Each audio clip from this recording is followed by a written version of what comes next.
Pere Kama de Tanit, dans le premier père de Tanit, il dit, ah non, on a fait ça. On avait vu ça qu'il fallait étudier pour faire. Hein. Vous vous souvenez qu'il fallait étudier à la sorte, on avait fait tout ça. Qu'il faut s'engager. Alors on est là. ובפרק קודם יין, לאהבה השם ולדבק כבו, שלא יאמר האדם יקרא ויקראנה חכם. Ok, toujours la même histoire. Aimer Dieu, ça veut dire que l'homme se dira, je ne vais pas étudier la Torah pour que on m'appelle l'intelligent, un chacham. ישני ויקראנה רבי יהושע שהיה זקן, בישיבה בישיבה, אלא לומד מאהבה ובסוף הכבוד לבוא. Alors ça c'est très bizarre. Il dit, tu dois étudier de façon désintéressée, et à la fin, tu auras le kavod qui viendra. Comme si on te disait, t'en fais pas, à la fin, tu auras de toute façon l'honneur qui viendra. La Gemara, elle te dit, étudier de façon désintéressée, ou sauf la kavod d'avo. Comment ne pas susciter la... Exactement. On te dit, il y avait une histoire comme ça, il y a quelqu'un qui disait, il a été voir un arabe, il dit, moi je comprends pas, j'ai pas de kavod. Alors je suis Talmid Chacham, beaucoup plus que le rabbin là, il perd tout le monde, il respecte les voix. Il lui a dit parce que tu cherches le kavod. Ah, il est d'accord, t'as raison. Si tu fuis le kavod te court après. Mais si tu le cherches, il s'enfuit. Ah, il dit d'accord, j'ai compris. Donc je vais fuir le kavod. Qu'elle passe 6 mois, il va dire rien n'a changé, les gens ils me font encore plus la gueule, rien du tout, ça marche pas. Il lui dit oui, parce que quand tu cours, tu tournes derrière pour voir si le kavod te suit derrière, ça marche pas non plus. Mais ce qui est vraiment désintéressé, de façon fondamentale, par définition, ça entraîne plus tard du kavod. Mais il ne faut pas espérer ce kavod. C'est très difficile de les faire, parce que la seule façon d'échapper au kavod, parce que pourquoi est-ce qu'on a des gens devant le kavod? Parce qu'ils se définissent par rapport au regard de l'autre. C'est très important. Un homme ne peut pas se définir. C'est très rare, à part les génies orgueilleux impossibles, et même eux, de se définir que par rapport à soi-même. Tu as besoin du regard de l'autre pour être défini. Donc en vérité, comment on échappe au kavod? En te définissant par rapport au regard de Dieu. C'est ça, au regard de Dieu. Tu dis, ce qui m'intéresse maintenant, c'est pas comment me regarde ma mère, mon père, mes copains et tout. Bon, c'est vrai que c'est sympa, mais c'est rien du tout. Je veux, par rapport à Hachem, par rapport à comment Dieu me voit, être parfait. Là, tu rentres dans un nouveau logique. Tu te définis par rapport à un regard du divin, plus par rapport à un regard des hommes. Ça marche? Ok, on continue.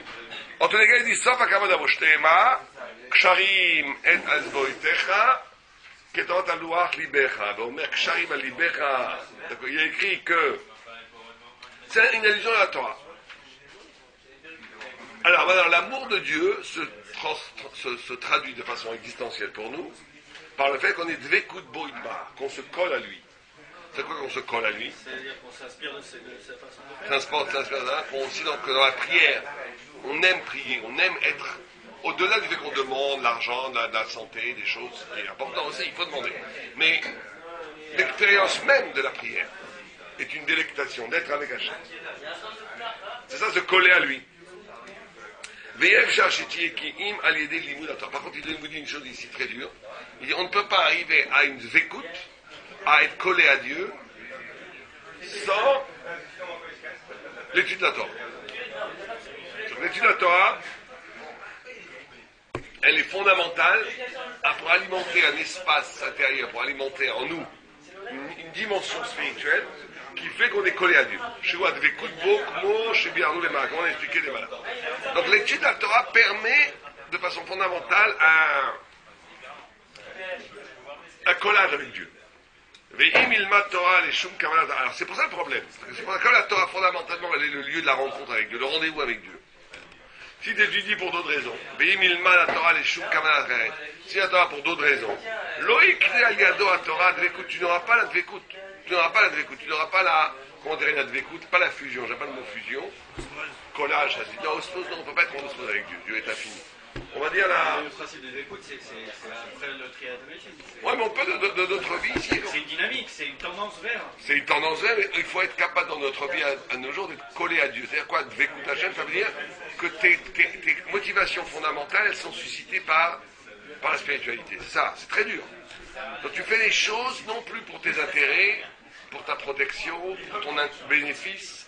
Tu fais les choses parce que tu es collé à Dieu. Parce que c'est Dieu qui te veut. Et tu sens que c'est ça que Dieu veut. Tu ne fais plus les choses parce que c'est bon pour toi. Tu fais les choses parce que c'est bon pour Dieu. Entre guillemets. Tu sens que c'est ce que Dieu veut. Quand tu fais ça, ça amène une grande bracha. Alors après, comme Dieu te laisse jamais tomber, ça t'amène tous les brachas. Mais toute la difficulté, c'est de ne pas faire ça pour la bracha. C'est sûr que celui qui fait les choses pour Dieu, à la fin, il va avoir 1000 fois plus de olamazé que celui qui les fait pour Dieu, c'est sûr. Mais il ne faut pas... Celui qui fait quoi pour la bracha, il va avoir 1000 fois plus pour dans la deuxième. Même dans la il va avoir 1000 fois plus que celui qui le fait pour lui, c'est sûr. Comme le kavod. C'est sûr. À part quelques exceptions, il y a des gens qui sont nés pour... Comme le Chida. Le Chida, il avait vu dans les gens qu'il était né pour être pauvre toute sa vie. Il était né, c'est comme ça. Il y a des gens comme ça, ils sont nés pour vivre dans la galère. Dans les nuits. Mais c'est très rare, c'est vraiment des exceptions. La plupart, c'est pas comme ça. Mais il y a des cas. La Gemara aussi, on voit, bon, quelqu'un il a dit, un très grand rave, il a rencontré mon Dieu, il lui a dit, pourquoi j'ai autant de problèmes de parler ça? Il lui dit, si tu veux que je change de parler par la il faut que je détruise le monde, que je te reconstruise et que je te remets dans un nouveau mazal. Il lui a dit, et peut-être tu seras, tout ça pour un peut-être, laisse tomber. Il lui a dit comme ça. Il lui a dit, tout ça pour un peut-être, ça vaut pas le coup. Mais ça, c'est très rare. Ça c'est des gars, c'est des gens qui, comme le Chida, il avait vu, il avait vu un Pikabala, il devait être toute la journée, toute la vie dans une galère financière. Il n'a jamais eu d'argent. Il y en a. Mais 99% des gens, c'est des réactions spirituelles. Le matériel est une réaction spirituelle. Tu peux être comme ça ou comme ça. Et c'est par rapport à un tikkun, à une réparation spirituelle que se passe quelque chose matériellement qui va t'aider. Ça veut dire qu'aujourd'hui, les gens qui passent leur vie dans la galère, ils ne peuvent pas être prédestinés à ça. Pas du tout. La plupart, non. Ils ne sont pas prédestinés à ça. Le Rome, ils ne sont pas prédestinés à ça.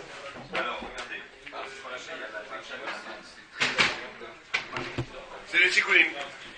On peut changer ça. On peut changer. D'accord, on continue. Oh, mais on a dit que la dvékout avec Hachem, le rendez-vous avec Hachem, la proximité avec Dieu, s'opère à partir de l'étude de la Torah.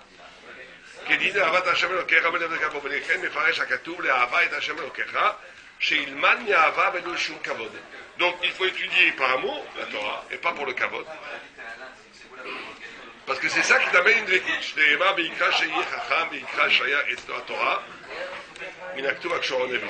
D'accord.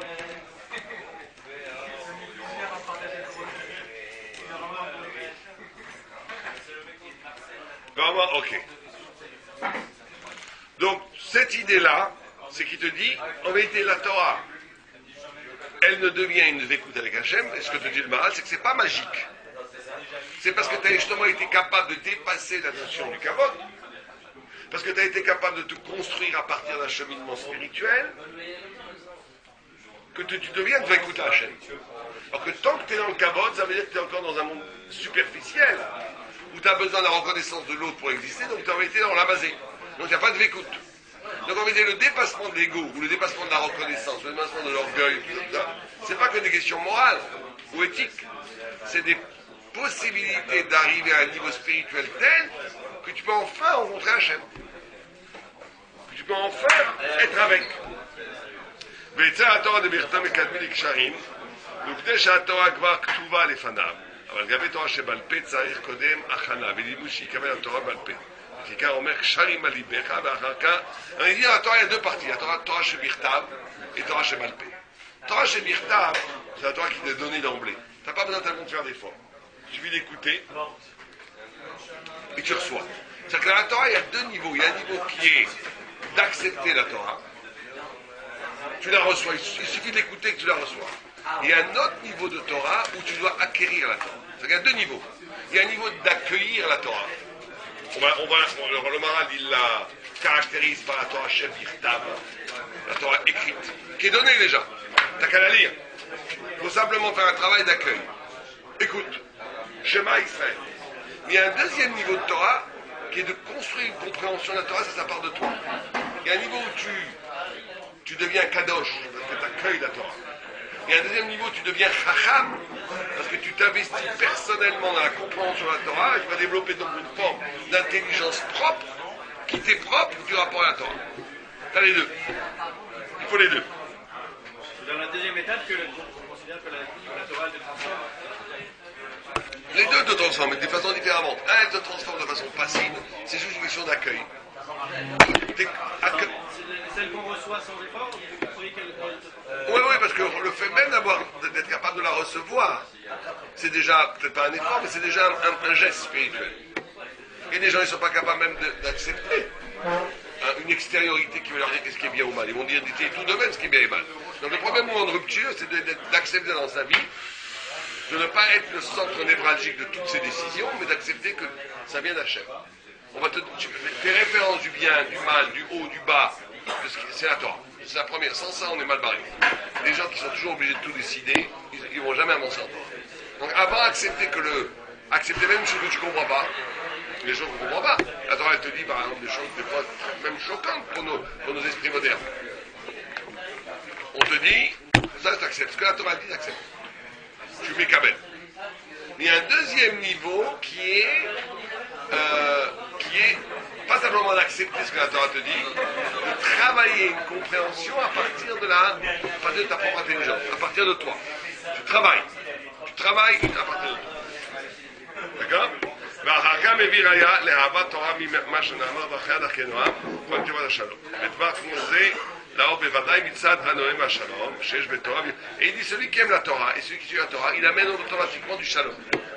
C'est une des marques du fait que si tu es un homme de Torah, c'est que tu dispenses autour de toi de la paix, du shalom, de l'harmonie.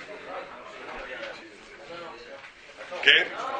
ומפני שהתורה יש בה דברים אלו, ראוי שיאהב התורה, כי אם האדם בטבע אוהב דבר שהוא טוב, לפיכך עיקר שהיא אהבת התורה בשביל מלאת התורה. Donc tu dois aimer la Torah.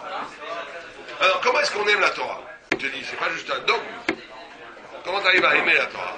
C'est quand tu es capable de recenser dans la Torah toutes ces dimensions extraordinaires de la Torah. Donc tu es obligé d'étudier la Torah et de te laisser émerveiller par la grandeur de la Torah.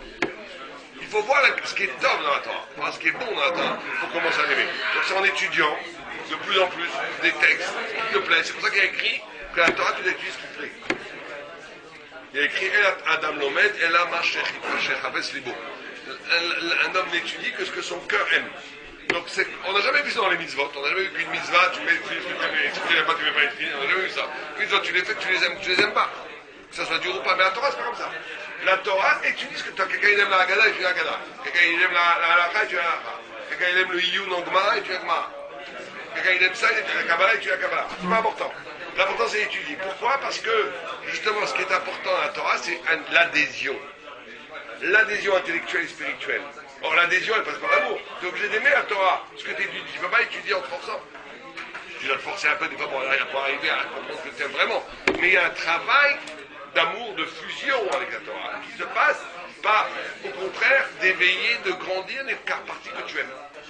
Ce que tu aimes, tu le stimules.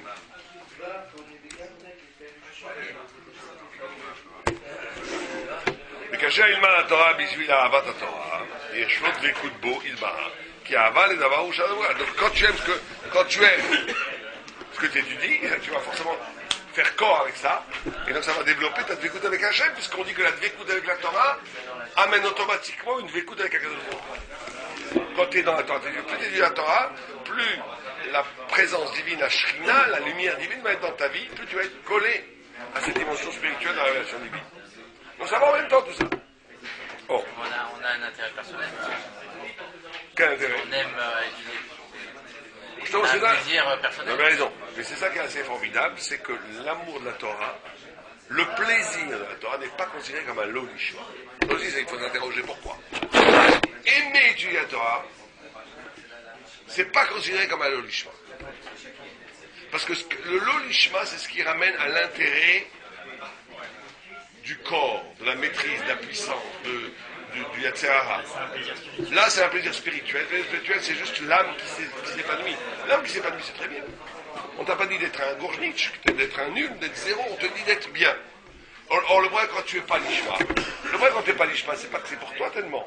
C'est que ce pour toi est un masque trompeur. Pourquoi est-ce que tu veux du kavod? Pourquoi tu veux de la gloire? Parce qu'en vérité, tu n'as pas pris conscience de ta vraie dimension spirituelle. Et tu veux te construire à partir de l'admiration que les autres te portent. Donc en vérité, tu es en train de te construire un masque, de te construire un faux toi-même. Donc en te construisant un faux toi-même, tu te plante complètement spirituellement. Mais si tu prends plaisir à étudier, ça veut dire que tu épanouis ta neshama, que ta neshama, elle a une dimension. Alors bon, il n'y a pas de problème à ce moment-là, c'est très bien. Il y a le vrai toi et le faux toi. On ne dit pas de condamner ton vrai toi, on dit de condamner ton faux toi. Le kavod, c'est ton faux toi. Le plaisir dans l'étude de la Torah, c'est ton vrai toi. Ok? Alors, maintenant c'est pour ça, c'est de là que vient la bracha. Je dis, le bracha, il vient justement de l'amour que de la Torah. La bracha de dire la bracha le matin. Et puisque la Torah, c'est l'amour de la Torah. Yeshlo levarer Hashem itbarach al asher natan lo Torah. C'est pour ça qu'on fait la bracha asher bahar banu mikol ha'amim natan lanu et Torato. Baruch ata Hashem noten la Torah. Pourquoi? וזה אהבה גמורה כאשר נותן ברכה להשם יתברך אשר נתן תורה לעמו ישראל. Et c'est ça l'expression d'amour, c'est que tu bénis Dieu, tu dis merci de m'avoir donné la Torah. Tous les matins quand on dit la bracha, on devrait sauter de joie, merci de nous avoir donné la possibilité d'étudier la Torah, qui est l'intelligence divine, qui nous a donné à nous. Asher Bahar Banu, qui nous a élus, soulevé des peuples, élevé au-dessus des peuples. Venatal Lanu et Torato, qui nous a donné sa Torah. Vous savez quand vous voyez un sage Israël, quel bracha vous allez faire comme un grand sage d'Israël? Asher Natan Torato Leirav, qui a donné la Torah à ceux qui le craignent.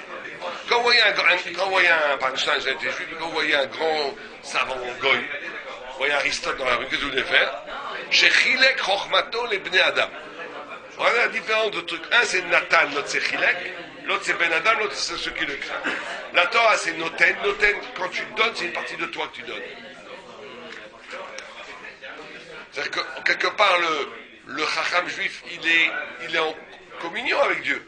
Sa Torah, il a pensé le divine elle-même, et c'est pour ça qu'il devient craint, et il est transformé, c'est plus un Ben Adam, ça devient un Ira, un craignant. Alors que chez le Goy, chez Chilek, il a coupé, il lui donne, mais il a simplement partagé, il lui a donné une partie.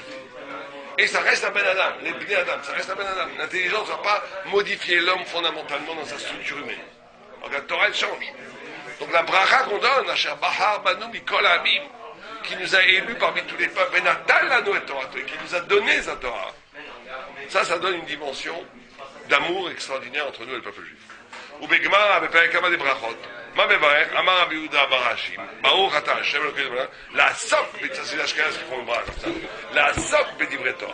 ורבי יוחנן אומר, ערב נא השם אלוקינו, ברוך אתה השם, המלמד תורה לעמו ישראל. ורבי יוחנן אומר, ברוך אתה השם, on fait les trois.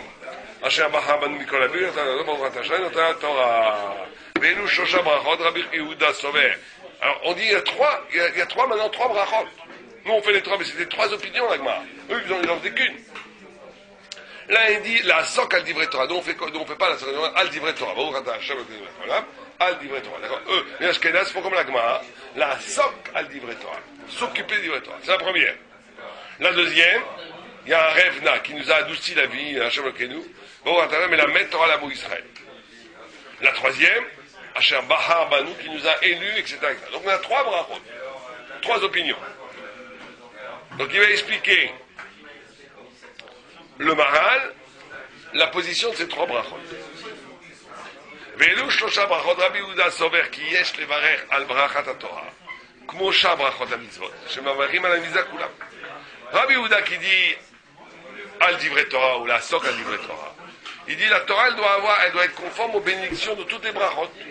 Al mitzvah tzitzit, la niar tfilin, al achilat matzah. Ok? C'est la même structure. Tu fais la bracha sur la mitzvah. Donc tu fais la bracha sur la Torah. Tu ne dois pas ajouter qu'il nous a élus.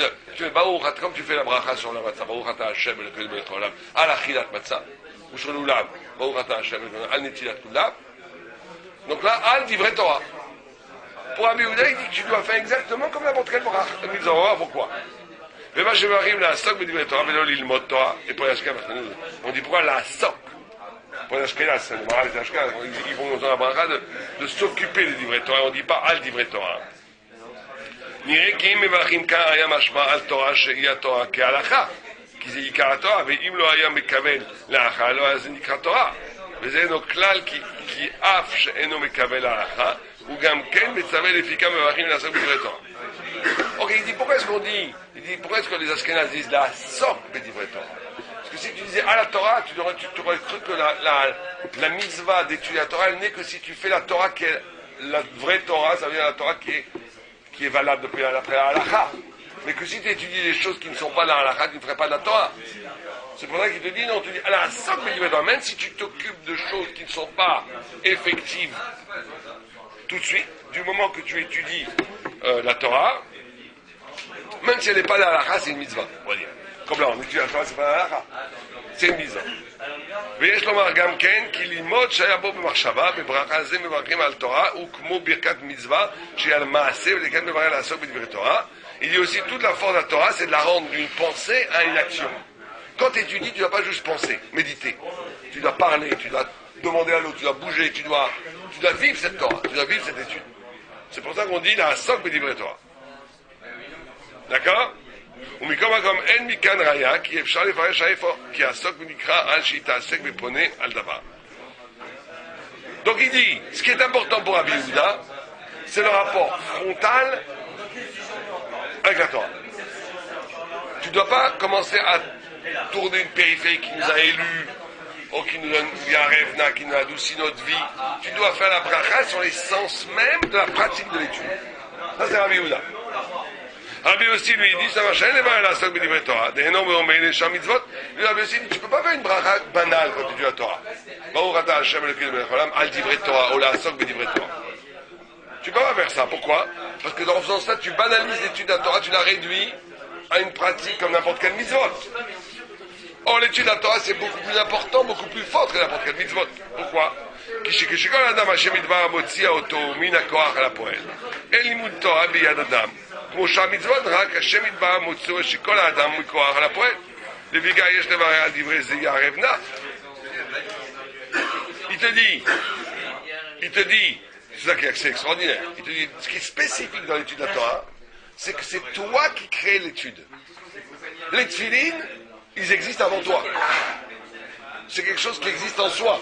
Tu le mets sur toi. Donc tu fais en sorte une sorte de miracle tu te relis à quelque chose qui est déjà transcendant, qui est l'objet misva.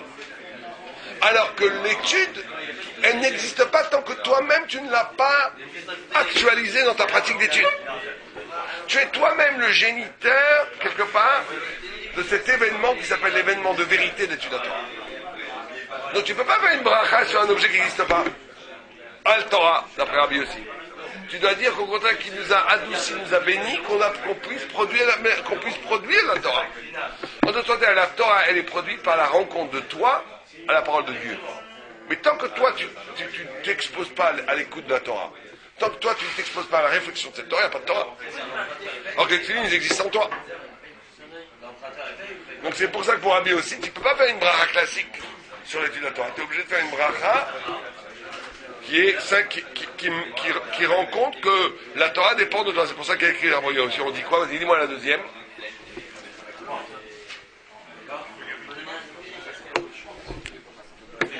La deuxième fois. On a fait la zone et après on a fait... Non, dans les brachot, à la fin. Brachot de la Torah. La première, c'est Baruch atah Hashem Elokeinu melech haolam. Ça, c'est la première, c'est Rabbi Yehuda. Deuxième, vas-y. Bi'arevna.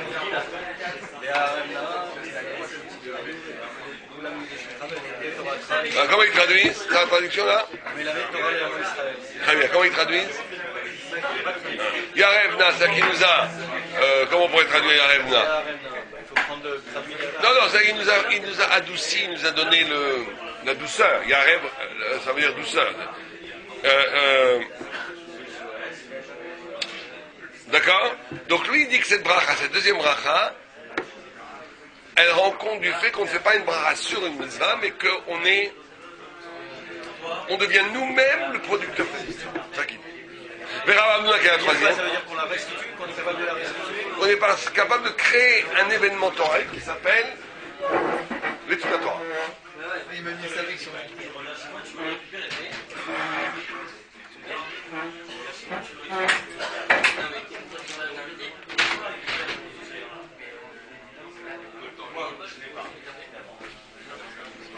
Tu comprends ce qu'il dit?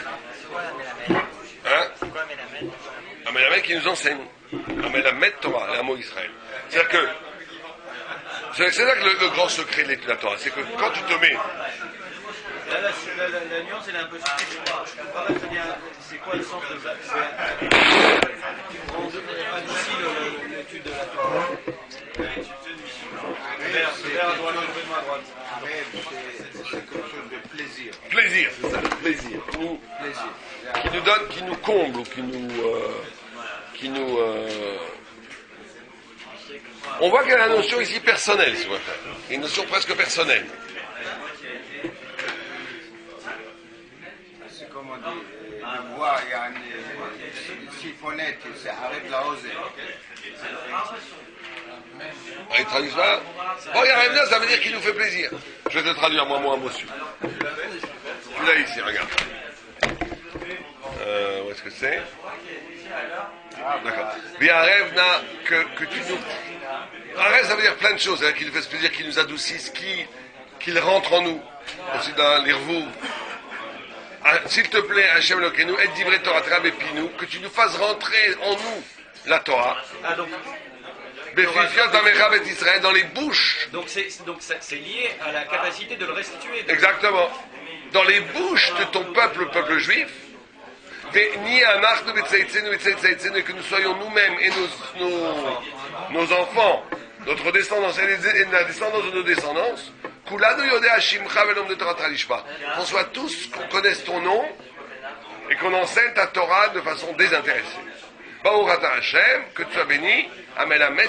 Donc ici on n'est pas du tout dans le fait. Vous voyez, Rabbi aussi, Rabbi Houda, c'est on fait la bracha sur la mitzvah d'étude. Comme on fait une bracha sur mettre des tefilines. Comme on fait la bracha sur mettre les tzitzit. Comme toutes les brachas, ça c'est Rabbi Houda, c'est la première. Al divrei Torah, ou la sok divrei Torah. La deuxième, c'est plus du tout une injonction, une bracha qui dit je fais la mitzvah. C'est une demande. On demande à Dieu, donne-nous la Torah, donne-nous la possibilité que nous sommes le lieu. C'est un mérite de pouvoir arriver à l'étude de la Torah. Tu mets les filles, tu les as mis. Alors que la Torah, il va falloir être capable de créer un événement de vérité dont je vais être moi-même le lieu de cette réalité. Sans ça, ça n'existera pas. Sans ça, ça n'existera pas. Il n'y a pas de Torah. Donc c'est pour ça qu'on demande à Dieu de nous donner l'intelligence de pouvoir étudier et comprendre la Torah. D'accord? Rav Hamnouna, qui est la troisième, qui dit là, lui, il met l'accent sur l'élection d'Israël. Asher Bahar Banu Mikol Hamim, qui nous a élus parmi tous les peuples. Venatal la Torah. Demande Hashem noter la Torah. Donc lui, il met beaucoup plus l'accent sur le fait qu'on est élu et qu'on a reçu la Torah dans cette élection. C'est Rav Hamnouna. Mais Rav Hamnouna, ça va, qui yoter Yesh levarer al shenatan Torah kula l'Israël. Qui im lo natan Torah l'Israël betrila, lo haya Torah l'école d'Israël. Donc lui il dit il faut faire la bracha sur le don de la Torah. Donc un qui dit on fait sur l'acte d'étude la Torah, la mitzvah. Le deuxième il dit c'est une demande. C'est une demande d'éveiller en nous la Torah. Et le troisième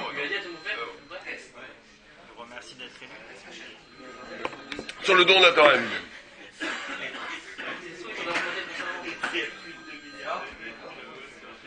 כן? ותחילת הברכה שבחר בנו מכל העמים, אוקיי? כלומר, כי נתן לנו את הר סיני לישראל וסיים הברכה ונתן לנו לעמו ישראל. כי בכל יום הקדוש ברוך הוא נותן תורה לישראל, דאם לא כן חס ושלום נשתקה תורה בישראל.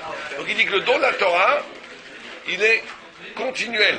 Tous les jours Dieu nous donne la Torah. C'est pas qu'il y a eu un événement historique qui nous a donné la Torah il y a 3000 ans. C'est que tous les jours Dieu donne la Torah. Da'im lo ken chas v'shalom, et que sans ce don perpétuel, la Torah serait oubliée. Qui notait la Torah Shem Torah, ve'rotzeh lomar she'im, she'av bechol yom ou bechol et, notait la Torah, da'im lo ken haya chas v'shalom nishra Torah b'Israël, ve'dvar ze b'voir le'yadoum. Il dit donc que ce don de la Torah, il est perpétuel, il est toujours. Dieu donne toujours la Torah. C'est que quand tu étudies la Torah, tu es en train de recevoir quelque chose à Dieu. Tu reçois la Torah de Dieu quand tu étudies la Torah. C'est-à-dire que la transmission ne dépend pas uniquement de la transmission des hommes de père en fils. Non, elle dépend qu'il y a chaque fois que tu étudies la Torah, il se passe un événement où tu reçois la Torah de Dieu. Tu reçois la Torah de Dieu. Shabbat Tov. Kol Gadol Velo Yosef Yomru, c'est que ce qui est écrit que Kol Gadol, il y a eu une grande voix, et qui ne s'arrête pas, comme si le col de la Torah ne s'arrête jamais, comme si la Torah ne s'arrêtait jamais, ça continue toujours. Qui a brachazot iyoter yona, il dit que la dernière bracha c'est la plus haute. Qui nata la Torah kulo l'Israël vivia leolam va Torah shelo yeh ba'olil klal kodem. Qui me paraît noter la Torah, c'est la ata noten lanu la Torah bechol yom. Et donc cette idée de la dernière bracha, c'est la conscience que Dieu nous donne la Torah tous les jours. Il nous donne la Torah tous les jours. Et Rav Papa, et Rav Papa il a dit, comme les trois brachot sont magnifiques, elles révèlent trois côtés de la Torah. Un, la mitzvah, l'autre, l'investissement individuel, le don, la possibilité même d'étudier. Le troisième, le fait ça a été donné collectivement à tout Israël, l'élection d'Israël. Donc il dit, ces trois dimensions sont trois dimensions complètement véridiques de la Torah. Il faut faire les trois. C'est pour ça que nous on fait les trois. Ah papa. Et alors, rien comme ça. Mais c'est vrai que c'est très bizarre parce que on n'a jamais vu en tout cas des marloquettes dans les brachot. On n'en prend qu'une. On n'en prend jamais trois. On vient une bracha sur le boré préadama. Est-ce qu'on fait boré préadama au boré miné des shaïm? Personne aujourd'hui boré miné des shaïm. C'est Rabbi Yehuda qui dit on fait toujours boré préadama. On choisit. Mais là, pour la Torah, comme si la Torah dit on les prend toutes. Les trois brachot sont tellement belles, on les prend toutes. Bien sûr, Rabbi Yehuda faisait la première, Rabbi Yehuda faisait la deuxième, et Rabbi Amnouna que la troisième. C'est un papa qui a inauguré en disant nous on doit faire les trois. Pendant 10. Les trois correspondent à un concept différent. Exactement. C'est pour ça qu'on peut faire les trois, parce qu'elles correspondent à un concept différent. Mais pendant des siècles, des juifs, il y avait des communautés qui faisaient que la première, d'autres communautés qui faisaient que la deuxième, et d'autres communautés qui faisaient que la troisième pendant des siècles. Concept différent qui rejoint l'unité de la Torah. Voilà, les trois brachot vont reconduire les trois dimensions de la Torah. D'accord?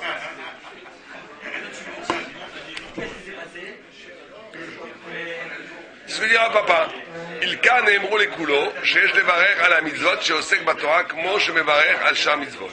ויש לברך כי השם יתברך מלמד התורה ומוצא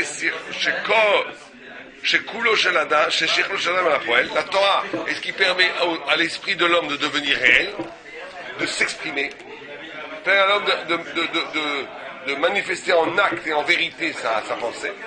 ועל ידי השם יתברך שהוא מוציא שכל האדם אל הפועל, ועל ידי האדם שהוא עוסק ולומד התורה, ובבאר גם כן שבחר בישראל נתן להם את התורה כלל. בכל יום נותן התורה גם כן, ובזה מברך על הכל. Très bien, on arrête là, on a fini sa petite... Demain on continue. Demain on finira le 7e chapitre, si Dieu veut. Vous restez ou pas? Bon, je reste.